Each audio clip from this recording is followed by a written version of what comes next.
So we got our little crane set up. This is our little crane there. It's going down. We got our riser, spacer, manifold being suspended. We just got that strap there. And we're going to put these bolts over here. We're going to bolt it to the block right there. Now, the bar kit comes with these spacers right here. You don't need any type of gasket seal or anything on here. When they heat up, they have, I guess, glue or whatever in them that seals it. All right, this is something that's kind of a little money trick. You can see we have a bolt there and a bolt there. Andy, tell us about these bolts. What are they for? A pro tip, it's two bolts that we cut the heads off of. And we're going to use those as guides so we can slide this whole unit on the manifold on top of those studs.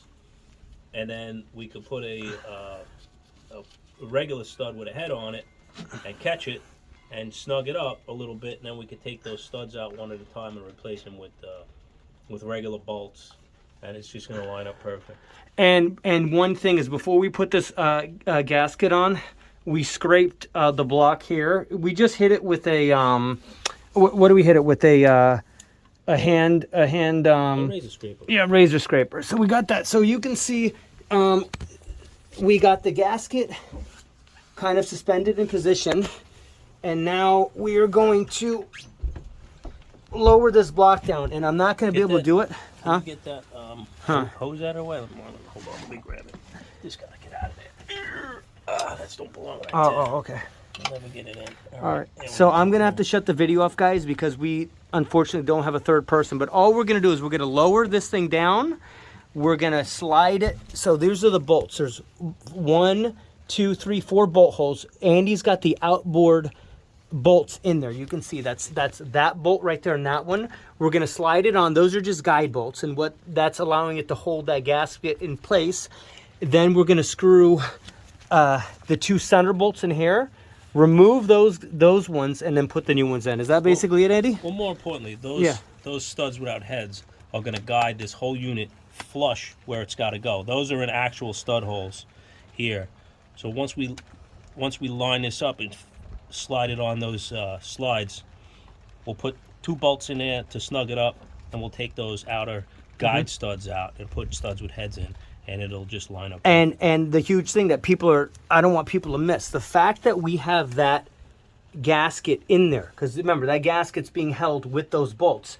It's saving us a huge amount of work, because think about it. How are we going to have this in position, line that up, find the bolt holes? It's just a pain in the ass. So that is an absolute pro tip. So we're gonna install this. So we're midway on the job. We're replacing the risers. These are 350 Mercs, 5.7 liters. We're doing both of them, the manifolds and the risers. So these are bar. We went with bar. These are the new ones in. We actually have to take it out again, because on the spacer right here, this nozzle should be up. We have this spacer flipped around. So this is something you want to look out for. So we're going to take this off, flip it over. We have the Mercury restrictor gaskets here, and then these are the open flow gaskets on the bottom. The bar set was I think it was about 35% cheaper than the Mercruiser set. So I definitely went to that after researching it, and we'll see if we can put a link to these on the bottom. But I'm really happy with the bar stuff so far. What do you think, Andy? Do you think the bar stuff looks stronger than the OEM stuff? When you look at it, it looks the same, but when you lift it up, it's definitely heavier. Yeah. So there's more material in the bar than in the OEM that we take off. And that's what they said. I actually called bar because I was researching. I spoke to some buddies that are even marine mechanics, and they're like, I don't know. I called bar, and they said the bar stuff is 30% more material. And you never know, what people say. So let's go out and look at them. We have both of them off. We have the OEM Mercruiser manifold and the brand new bar one, and we can look and actually see right here. So this is, let me spin this around so I can orient this. So this is the new bar riser. So you can see, this thing is heavy as hell. This is the top of it. I mean, this thing is well made. All the you know, the machining, the finishes are flush, right? You would say, Andy? Everything looks good. It's all nicely finished. Yeah, and then this is the OEM Mercruiser right here. I mean, you could see it's. Let me look at the passages inside. Can we pop this thing off? That's what they clog, basically. Yeah, that's a clog passage. But let me just see what we can put next to each other like that. So I mean, you could just see just the thickness of the metal. Well, it's kind of hard to see like that. That's gonna be the same. Yeah, it's about the same, but It's, I think these are definitely heavier, right? Maybe the makeup of the cast is heavier. Maybe there's more iron in a steel. I don't know. Yeah, I think they say, I spoke to the bar guys. I think they said it was class 30 iron, which is the same as what the OEM do, but they said they just put more of it. So what happens is as the engine's cooling, you know, water's coming into the engine through here, and then it goes out. This, you can see the exhaust, and this stuff just it corrodes away, right, Andy? Oh yeah. And there's nothing to stop it. Salt water going through it and heat, and it's just gonna start collecting salt like you see here. As it's cooling, it's gonna evaporate the salt water and leave a salt residue. And then these things just wear away, right? Yeah. And then if you see inside, it's just, you know, it's rusting in there because there's water running through it. Let me see how good I can get in there. Yeah, that's actually good. Yeah. So that's basically it. I'm happy with the bar stuff. We'll see how it goes. But this is one of the bar manifolds assembled. So this is the manifold. This has a 3-inch spacer. Not all boats need that. These boats are deep in that boat, so that's why there's a spacer. Sometimes you just need the riser that connects right to the manifold. You'll know your boat. And then these brass fittings or nozzles, you know, the hoses connect to them, and that's it. And then you know, we got a hose on the bottom, so it's 1, 2, 3. 2 on this case there's 2 spacers, and the reason there's 2 is because 2 gaskets. The reason there's 2 is we have a spacer. If you don't have a spacer, it's just 1 gasket. And then another thing I had to research is there's 3 different types of spacers. There's open, complete block off, and semi-restricted. So this right here is actually, this is semi-restricted. This isn't looking, so you can see on the bottom, on the bottom of this one, the top is open, and on the bottom, see how, let me get this so you can see it, so people can see, that is semi-restricted. That wasn't the case. This is what we're using on my boat. These are both open, so these 2 open ones go right here, and then the the complete block off Mercruiser one, let me see if we can pop that out. No, I think it's in here because it's in the Mercruiser. See if I can help pop that out. Andy will open that up for us. So these, I went with Quicksilver parts on these. I mean, I got these at what was that, Lighthouse Marine, a good price. So you see how both that one and that one, these are both block off, and the reason is these are internally cooled engines, and the block offs, the packet, this has to be blocked off here. So you put it, see how there's a lip up. This got to go up because the exhaust is going, you know, out here, up through here. So you got to make sure you install that like that. But that's basically it. You have the block offs here. Otherwise, this stuff is going to be spilling out into the ocean. So that's basically it so far. We're halfway in the job. Another thing before we move to the next thing. These things are a pain in the ass to take off. These on the risers here. We just move this so I don't mash this up. So these things where they're corroded are really tough to separate. I'm actually going to help Andy. He's probably on one side, I'll be on the other, to pull that off. So what we did is we took the whole, and like you can see how corroded that is. That's why it's tough. So we took the whole piece off like this, and it's just easier to pull out that way. And then, you know, we're going to assemble it inside. But that's basically it. We'll maybe add some more stuff to it later in the video, but these are the parts. These are the original. This is the OEM spacer, this is the old manifold, and the old riser. But I'm happy with bar so far, just on the installation. And we're gonna run this thing, we're gonna run the hell out of it, fish the hell out of this boat, and then we'll see how these risers hold up. All right, let's get back to work. What are we doing now? We're gonna change out these wires where we got easy access. Yeah, so We'll do one at a time. Start with the long one, and work our way back to the short one. so you just took off the riser and manifold on the port side of the engine. I think they can see it better over here. So we also, on this side of the engine, we took off, you know, the riser and manifold. And when you take the riser and manifold off, you can see the plugs are right there. These are the wires. Look, on the other side, when we have it installed, you know, it's just tough to get to. So we have these SeaRay wires, really good wires. I think we got these for 91 bucks. I think I researched the OEM wires on this. It was something crazy, like $500. I spoke to a couple mechanics. They said these SeaRays are just as good. And, you know, when we put them on, you'll see here are the wires. They're nice and thick. We used, you can see there's some grease in there. We used this, what is it, dielectric grease, Andy?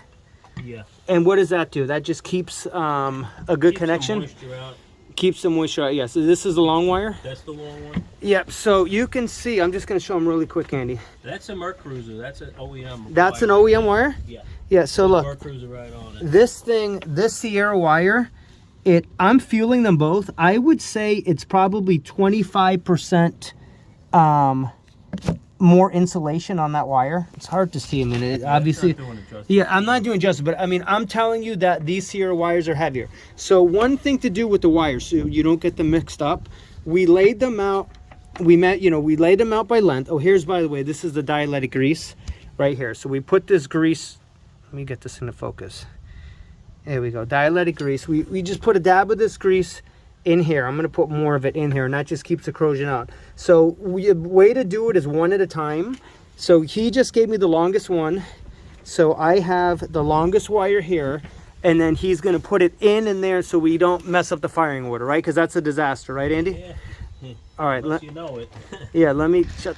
All right, so this is the nipple that we pulled out of this riser right here. It goes right in here, screws in there, and I'm just showing you this, that you see all that scale in there, rust, that's going to restrict flow. So what I do with that is I just have a I just use this wrench. You can see the end of that, and I just put it in there, and I just scrape like that, and it pops it out, and it just cleans it. After about 5 minutes, it cleans it out. Now, this is something I was talking to Andy about. Andy, if you take a boat, like a normal boat mechanic, and they see the scale, what are most of them going to do? They're just going to put it right back in? Probably 90% of them just put that in the way it is. 90% put it in, and you can see that's probably restricting, I don't know, 15% of flow, but remember, that's going to keep building up. So this is flow that's going in for your coolant. So this is why Andy always says, right? You say it's better to do your own work. If you can do your own work, you know it's getting done at better quality than an average boatyard mechanic. Just because you're looking at it, you're going to make sure, you know, it's you're cleaning that out. You're going to hit this with sandpaper or wire brush to get that part clean, or whatever. All the little things that you pay attention to, these guys don't, you know, because they're moving fast, they go right? to the next job. Exactly. All right. Derek's here. All right, we're unfucking a riser that was installed upside down, so we're just gonna flip it real quick. That hose right there, where that port is, should be up on top. It's on the bottom. Yep. So this just is gonna get 180. That's the spacer. That's the spacer, yeah. Yeah, so I think that if we would have left this the way it is, I think the engine probably, I don't know, would have exploded. Some people will probably comment and tell us what would happen. It probably would get super hot on this side because the water flow is not going correct. So, and this is actually good because people can see when you take the manifold off, you have to take this hose off. This is the manifold, the spacer, the riser. So there's a water on this engine, because this is a freshwater cooled engine. There's a nipple here. There's a nipper here. This is going to the riser, and then there's one on the bottom right here that's on the very bottom of the manifold. That's the one people miss, and then they try to wonder why the manifold isn't coming off when they're lifting it. Yep, and we're going to show you how we lift this thing. We have a very cool tool that we connect, because these things are heavy as hell. I would say with the riser, the spacer, and the manifold, it's over 100 pounds. Right, Andy, for sure? It's probably about a $1.25, $1.50. Yeah, so plus just there's no leverage to lift it out. Yeah, you know, we lifted them out as a unit instead of disassembling it into 3 pieces, because we got this winch here. Yeah, so we're gonna get a link to that in the video, but I love this thing. Actually, Jimmy, he's not in the video, but he'll be in someday. This thing, it's got a remote. You can have a hook up here, but this is just it's just down, up, and we have this, you know, we just tied that to my to the top of my boat there. But anyway, this thing is very strong, and it just, what it did is, we'll show you, well, we'll do it on the next one. We just wrapped that riser with, what do we use? We use some the straps. Some straps, yeah. We just used some straps. We wrapped it around there, connected it to the hook, and then it just stabilized everything. We'll get a good link for a good price on this, but this thing was an absolute lifesaver. Wouldn't you say, Andy? Oh, without a doubt. Yeah. Without a doubt. To speed up the job, like getting it out in one piece and putting it in one piece, it just, you're hitting 4 bolts and it's off. But now we're taking the riser off just to flip that spacer to the right position. And I would not recommend doing this job by yourself, because it's so heavy. These things are so heavy, and this engine bay I think is actually pretty good size, right? This is a lot better than some. Yeah, this is a lot better than some, and it seems cramped, but some you have like no space. So what kind of boat is this? This is a SeaRay Amberjack, a 290 Amberjack. 29-foot Amberjack. Yeah. So, so you got some space back here. Yeah. Even though it's tight, it's relative to the tightness of other boats.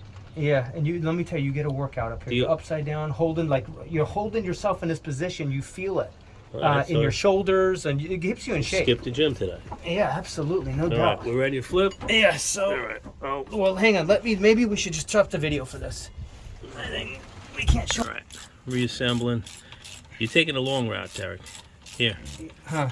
Grab this. Yeah. Put that on go. What is this?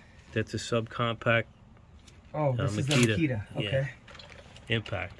Now just hit it. Holy shit. Uh-oh. It's in reverse. Just hit it that way. Righty tighty, righty tighty. Wow, that's way better. Way better. Okay, this thing is money. Absolutely. We got to give them a link to this. This speeds you up, I would say, like, what, 50%? Oh, probably 80%. And we kind of got it kind of loose. We're going to torque this. We have the torque wrench, but just to get everything in play, this thing is money. All right. One of my favorite tools. Makita, what is this? The XDT15 subcompact impact. Excellent tool. All right, both sides running.